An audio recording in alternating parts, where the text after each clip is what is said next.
नमस्कार दोस्तों, स्वागत है आपका यूट्यूब चैनल एबीटेक में। और मैं हूं बुजेन। दोस्तों, रेलवे में एनटीपीसी की 35,000 से अधिक पदों पर भर्ती शुरू हो गई है। इसका ऑनलाइन आवेदन कल 1 मार्च से स्टार्ट हो गया है। दोस्तों, यहां पर बहुत से लोगों को कन्फ्यूजन, बहुत लोगों से उनके डाउट हैं कि आखिर हमको क्या करना है, कैसे करना है। तो दोस्तों, यहाँ पर सबसे ज़्यादा कन्फ्यूजन जो हो रहा है वो ये हो रहा है कि कैंडिडेट पूछ रहे हैं, सर कितने जोन से हम आवेदन कर सकते हैं। इसके अलावा क्या एक से अधिक पोस्ट के लिए आवेदन कर सकते हैं या नहीं कर सकते हैं, या फिर जो कैंडिडेट ग्रेजुएट पास है वो 12th और ग्रेजुएट दोनों पोस्ट के लिए आवेदन कर सकता है या नहीं कर सकता है। बहुत से लोग ऐसे भी हैं जिनका इंटर में 50% से कम है, तो वो लोग भी पूछ रहे हैं, सर 50% से कम है तो क्या हम लोग यहाँ पे आवेदन कर सकते हैं। या फिर डिप्लोमा वाले जो कैंडिडेट हैं वो पूछ रहे हैं कि आवेदन कर सकते हैं या नहीं कर सकते हैं। एपीलिंग वाले यहाँ पे आवेदन कर सकते हैं या नहीं कर सकते हैं, और किस किस पदों में यहाँ पे टाइपिंग टेस्ट होगा। तो दोस्तों, ये सारे क्वेश्चंस हम इस वीडियो में आपके सॉल्व करने वाले हैं। सारे क्वेश्चंस के आपको आंसर मिलने वाले हैं। तो अगर इनमें से आपका कोई भी क्वेश्चन है तो वीडियो को पूरा देखिएगा। ये वीडियो आपके लिए बहुत ही हेल्पफुल होने वाला है। तो दोस्तों, चलिए शुरू करते हैं देर ना करते हुए। और दोस्तों, जो मित्र हमारे चैनल पे पहली बार आए हैं तो उनसे रिक्वेस्ट है कि इसी तरह के अपडेट पाने के लिए हमारे चैनल को अभी सब्सक्राइब करके बेल निशान दबा दीजिए। और जिन मित्रों ने चैनल को सब्सक्राइब कर रखा है उनके लिए बहुत बहुत धन्यवाद, और उनसे रिक्वेस्ट है कि एक लाइक ज़रूर कर दें। दोस्तों, जो पहला क्वेश्चन आप लोगों के माइंड में आ रहा है कि सर आप कितने जोन से आवेदन कर सकते हैं, तो दोस्तों मैं आपको क्लियरली बता दूं, इस नोटिफिकेशन में पूरा मेंशन किया गया है कि आप सिर्फ एक जोन से आवेदन कर सकते हैं। ठीक है, जो आप जोन से आवेदन करना चाहें पहली बार आप देख लीजिए, अच्छे से वैकेंसी के अनुसार देख लीजिए कहाँ पर वैकेंसी ज़्यादा है, कहाँ पर वैकेंसी कम है। ठीक है, उस हिसाब से आप आवेदन कर लीजिए। सिर्फ एक जोन से ही आप आवेदन कर सकते हैं, दूसरे जोन से आवेदन नहीं कर सकते हैं। ठीक है, सिर्फ आपको एक ही फॉर्म भरना है, दोबारा फॉर्म नहीं भरना है। अगर आपने दोबारा फॉर्म भर दिया, दूसरे जोन से भर दिया या उसी जोन से भर दिया, तो आपका फॉर्म पूरा कैंसिल हो जाएंगे दोनों। इसलिए आपको सिर्फ एक फॉर्म भरना है और सिर्फ एक ही जोन से आपको आवेदन करना है। ठीक है, अब दोस्तों यहाँ पर एक दूसरा क्वेश्चन उठ रहा है, ग्रेजुएट पास दोनों के लिए आवेदन कर सकते हैं या नहीं कर सकते हैं। तो दोस्तों, यहाँ पे आप देख सकते हैं ये जो पोस्ट है इसमें से अंडर ग्रेजुएट पोस्टें हैं ये। ठीक है, अंडर ग्रेजुएट का मतलब 12th पास जो कैंडिडेट हैं वो यहाँ पे इन पोस्टों के लिए आवेदन कर सकते हैं। दोस्तों, जो पहली पोस्ट है 12th पास के लिए वो जूनियर क्लर्क कम टाइपिस्ट। ठीक है, दूसरी पोस्ट है अकाउंट्स क्लर्क कम टाइपिस्ट, तीसरी पोस्ट है जूनियर टाइम कीपर, और चौथी पोस्ट है ट्रेन्स क्लर्क, और पांचवी पोस्ट है कॉमर्शियल क्लर्क कम टिकट क्लर्क। ठीक है, तो ये पोस्ट जो 5 पोस्टें हैं ये आपकी इंटर पास पोस्ट हैं। ठीक है, अब अगर सीपीसी लेवल देखते हैं तो सीपीसी के अकॉर्डिंग इसका लेवल 2 और 3 है। ठीक है, तो आपको जो देखना है मेन वो सीपीसी लेवल देखना है। तो सीपीसी लेवल में सिर्फ सेकेंड और थर्ड जो लेवल है इनके लिए 12th पास कैंडिडेट आवेदन कर सकता है। ठीक है, वैकेंसी भी दे सकते हैं, यहाँ पर बताई गई है किस पोस्ट के सापेक्ष कितनी कितनी वैकेंसी है। इंटर पास के लिए टोटल जो वैकेंसी है 10,628 वैकेंसी है इंटर पास के लिए। ठीक है, और जो एज लिमिट है वो 18 से 30 साल है। 1/7/2019 से आपकी एज की गणना होगी, और जो आपकी छूट मिलती है SC ST OBC को वो आपको अलग से दी गई है। ठीक है, अब यहाँ पे ग्रेजुएशन पास के लिए दे सकते हैं कौन कौन सी पोस्ट हैं। तो ग्रेजुएशन पास के लिए यहाँ पे आप दे सकते हैं ग्रेजुएट पोस्ट। ठीक है, ये हैं, यहाँ पे पहली पोस्ट है ट्रैफिक असिस्टेंट। ठीक है, दूसरी है गुड्स गार्ड, इसके बाद तीसरी है सीनियर कॉमर्शियल कम टिकट क्लर्क, चौथी है सीनियर क्लर्क कम टाइपिस्ट, पांचवी है जूनियर अकाउंट असिस्टेंट कम टाइपिस्ट, छठी है सीनियर टाइम कीपर, सातवीं है कॉमर्शियल अप्रेंटिस, आठवीं है स्टेशन मास्टर।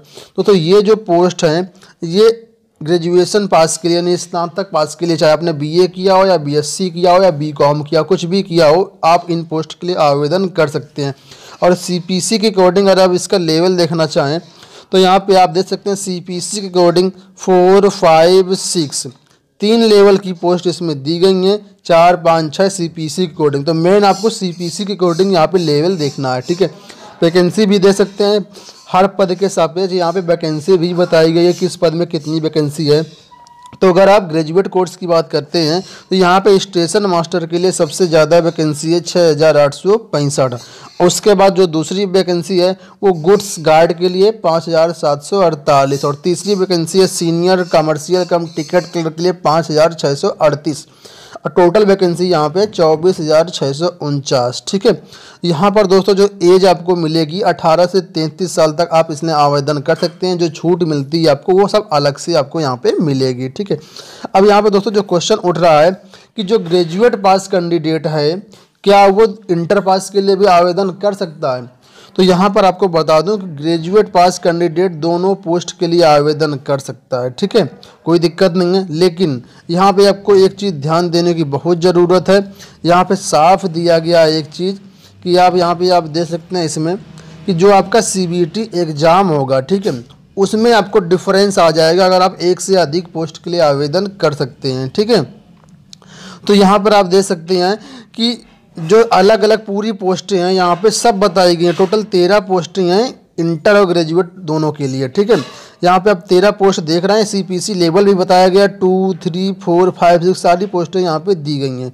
अब यहाँ पे जो आपका रिटर्न एग्जाम होगा तो यहाँ पे आप देख सकते हैं CBT 1 होगा। जो पहला आपका CBT होगा कंप्यूटर बेस्ड टेस्ट, वो कॉमन फॉर ऑल पोस्ट, सभी के लिए समान होगा, चाहे आप कितनी भी पोस्ट के लिए आवेदन करें, चाहे एक पोस्ट के लिए चाहे 5 पोस्ट के लिए, लेकिन आप जितने पोस्ट के लिए एलिजिबल हैं सिर्फ उतने ही पोस्ट के लिए यहाँ पे आप आवेदन करें। ठीक है, जो दूसरा आपका CBT होगा, सेकंड CBT होगा, वो आप देख सकते हैं अलग अलग पोस्ट के लिए CBT अलग अलग लगाए गए हैं। ठीक है, सपोज करो आपने पहला जो पोस्ट भरा है सिर्फ एक पोस्ट के लिए आपने आवेदन किया है, वो CPC के अकॉर्डिंग 2 लेवल के अकॉर्डिंग किया है, मतलब आपको CPC के अकॉर्डिंग यहाँ पे आवेदन करना है। आपने 2 पोस्ट के लिए आवेदन किया है और दोनों पोस्टों का यहाँ पे CPC के अकॉर्डिंग लेवल 2 है। ठीक है, जूनियर क्लर्क कम टाइपिस्ट, अकाउंट्स क्लर्क कम टाइपिस्ट। तो आपका पहला जो CBT होगा वो तो कॉमन होगा और दूसरा जो CBT होगा ये आपका दे सकते हैं common for all level 2 post, यानी लेवल 2 में अगर आप पोस्ट आवेदन किया है तो यहाँ पे आपको CBT 2 भी होगा। ठीक है, मगर अगर आपने लेवल 2 वाली भी पोस्ट के लिए आवेदन किया है और लेवल 3 वाली भी पोस्ट के लिए आवेदन किया है, ठीक है, तो यहाँ पे आप देख सकते हैं लेवल 2 वाली जो पोस्ट है उसका आपका यहाँ पे CBT 2 अलग होगा और लेवल 3 वाली जो पोस्ट है ये दिया गया सेपरेट फॉर लेवल 3 पोस्ट, तो लेवल 3 का आपका यहाँ पे CBT 2 अलग होगा। ठीक है, अगर आपने यहाँ पे लेवल 2 पोस्ट के लिए भी आवेदन किया, लेवल 3 पोस्ट के लिए भी आवेदन किया, लेवल 4 के लिए भी आवेदन किया है, तो आपका CBT 1 तो सबके लिए कॉमन होगा और जो CBT 2 होगा उसमें आपको ये वाला भी CBT देना पड़ेगा, ये वाला भी CBT देना पड़ेगा और ये वाला भी CBT देना पड़ेगा। ये आपके लिए बहुत ही ज़रूरी है, ध्यान से भरिएगा फॉर्म भरते समय।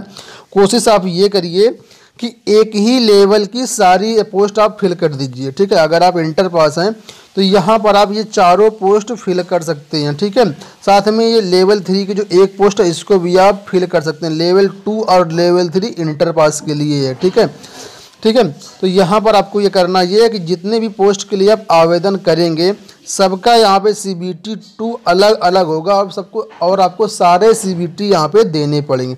सपोज करो आप ग्रेजुएट पास हैं, ठीक है, पहली पोस्ट में आपने डाल दिया स्टेशन मास्टर, ठीक है, दूसरे में डाल दिया आपने गुड्स गार्ड और तीसरी पोस्ट के लिए यहाँ पे आपने डाल दिया है ट्रेन क्लर्क। ठीक है, तो आपके यहाँ पे 3 लेवल हो गए। ठीक है, स्टेशन मास्टर के लिए 6 लेवल और यहाँ पे गुड्स गार्ड के लिए 5वां लेवल और इसके बाद यहाँ पे नेक्स्ट जो है ट्रेन क्लर्क के लिए 2 लेवल। तो CBT 1 तो आपका सेम होगा।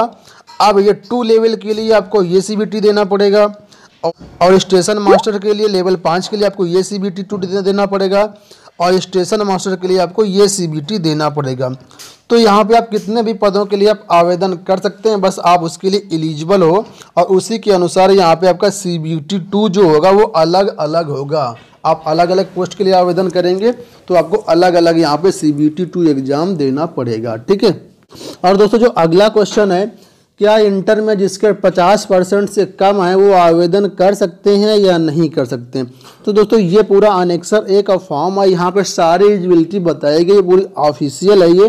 तो यहाँ पे आपको दिखा देता हूँ जो लोग 12th पास के लिए 50% यहाँ पे कंपलसरी है या नहीं कंपलसरी है। तो 12th पास में दोस्तों आप दे सकते हैं 12th +2 स्टेज और its equivalent with not less than 50% marks. मतलब इन्होंने साफ बताया है कि अगर आपके मार्क्स 50% से कम हैं तो यहाँ पे आप आवेदन नहीं कर सकते हैं, ठीक है। लेकिन ये जो 50% की बाउंडेशन है, कंडीशन है, ये सिर्फ जनरल और ओबीसी कैंडिडेट के लिए यहाँ पे लागू होती है। आगे आप दे सकते हैं 50% marks is not to be insisted upon in case of SC/ST persons with benchmark disability, ex-serviceman candidates who possesses qualification higher than 12th plus 2 stage। मतलब ये कि जो कैंडिडेट यहाँ पे SC के हैं, ST के हैं या PWD के हैं या एक्स सर्विस मैन हैं, उन लोगों के लिए यहाँ पे 50% की कंडीशन जरूरी नहीं है, इनको यहाँ पे छूट दी गई है। लेकिन अगर आप 12th पास हैं और उसके साथ साथ आप ग्रेजुएट भी पास हैं, तब यहाँ पे आपको 50% वाली कंडीशन लागू नहीं होगी। यहाँ पे साफ साफ दिया गया, मतलब उसने BA BSc BCom किया है, उन लोगों के लिए यहाँ पे 50% की कंडीशन जो लगी वो अनिवार्य नहीं होगी। बहुत ऐसे कैंडिडेट हैं जिन्होंने सिर्फ 12th किया है, उन्होंने आगे पढ़ाई नहीं की और उनका यहाँ पे 50% से कम मार्क्स है, तो वो यहाँ पे आवेदन नहीं कर पाएंगे। लेकिन अगर आपने BA BSc BCom किया है, हायर क्वालिफिकेशन आपके पास है, तब आपके पास ये 50% की क्वालिफिकेशन नहीं लागू होगी, ठीक है। दोस्तों यहाँ पे एक क्वेश्चन और आ रहा था कि बहुत से ऐसे कैंडिडेट हैं जो लोग डिप्लोमा किए हुए हैं, तो वो डिप्लोमा वाले यहाँ पे आवेदन कर सकते हैं कि नहीं कर सकते हैं। तो यहाँ पे आप देख सकते हैं degree from recognised university or its equivalent, मतलब यहाँ पे आपके पास डिग्री होनी चाहिए या फिर आपके पास उसके समकक्ष कोई दूसरी डिग्री हो। जितने भी डिग्री वाले कैंडिडेट हैं वो यहाँ पे आवेदन कर सकते हैं, लेकिन जितने भी डिप्लोमा वाले कैंडिडेट हैं वो यहाँ पे आवेदन नहीं कर पाएंगे, ठीक है। और दोस्तों इसी से रिलेटेड एक क्वेश्चन और आ रहा था कि सर क्या एपियरिंग वाले आवेदन कर सकते हैं या नहीं कर सकते, जिसका लास्ट में फाइनल ईयर है वो लोग आवेदन कर पाएंगे या नहीं कर पाएंगे। तो दोस्तों यहाँ पे आपको बता दें कि यहाँ पे क्लियर मेंशन है, अगर आपकी क्वालिफिकेशन 31 मार्च तक पूरी नहीं होती है, मगर आपका मतलब ये अगर आपका रिजल्ट 31 मार्च तक नहीं आ जाता है, तब यहाँ पे आप आवेदन नहीं कर सकते हैं। अगर आपका रिजल्ट 31 मार्च तक आ जाता है तब यहाँ पे आप आवेदन कर सकते हैं। लेकिन एपियरिंग वाले या फिर फाइनल ईयर वाले अगर रनिंग है, रिजल्ट नहीं आता है, तो यहाँ पे आवेदन नहीं कर सकते हैं, ठीक है। अब दोस्तों यहाँ पे आपको बता देता हूँ कि किन किन पोस्टों के लिए आपका यहाँ पे स्किल टेस्ट होगा, टाइपिंग टेस्ट होगा। तो यहाँ पे दिया गया जूनियर क्लर्क कम टाइपिस्ट, इसके लिए आपका यहाँ पे टाइपिंग टेस्ट होगा। अकाउंट्स क्लर्क कम टाइपिस्ट, इसके लिए भी आपका टाइपिंग टेस्ट होगा। जूनियर टाइम कीपर, इसके लिए भी आपका टाइपिंग टेस्ट होगा, ठीक है। इसके बाद नीचे आते हैं तो यहाँ पर एक पोस्ट है सीनियर क्लर्क कम टाइपिस्ट, इसके लिए भी आपका टाइपिंग टेस्ट होगा। जूनियर अकाउंट असिस्टेंट कम टाइपिस्ट, इसके लिए भी टाइपिंग टेस्ट होगा। सीनियर टाइम कीपर, इसके लिए भी आपका टाइपिंग टेस्ट होगा, ठीक है।